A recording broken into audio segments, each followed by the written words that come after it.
Only twice that I hit my co-stars and it. गाना बजाइए जियो रे मेरा भाई, लव यू।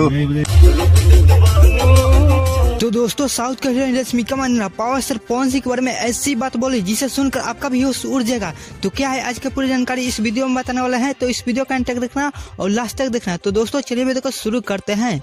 तो दोस्तों रश्मिका मंदाना बोली कि पवन सिंह भोजपुरी के सबसे सुपरस्टार है जो कि बहुत सुंदर गाते हैं और अच्छा। और दोस्तों ये भी बात बोली कि कालबू हो गाना ये सुपर हिट है, जो कि पवन सिंह का ये गाना बहुत जबरदस्त है, जो कि मैं भी सुनी हूँ और ये भोजपुरी इंडस्ट्री में तहलका ही तहलका मचा देगा ये गाना। और दोस्तों ये भी बात बोली कि मैं पवन सिंह को साउथ इंडस्ट्री में लाना चाहती हूँ। दोस्तों कालबू हो गाना पावर स्टार पवन सिंह के गाना आते हैं यूट्यूब पर तहलका ही तहलका मचा दिया, जो कि कुछ ही घंटों में 1 मिलियन पार हो गया है, जो कि ये गाना हिट हो गया है। और दोस्तों कालबू गाना का लिरिक्स भी अच्छा है और इसका म्यूजिक दिया है प्रियांशु सिंह और इस गानों को लिखा है रोशन सिंह, जो कि भोजपुरी इंडस्ट्री में तहलका ही तहलका मचा दिया है ये गाना। और दोस्तों एक रिक्वेस्ट है कि चैनल को सब्सक्राइब कर देना और बेल आइकन दबा देना और एक लाइक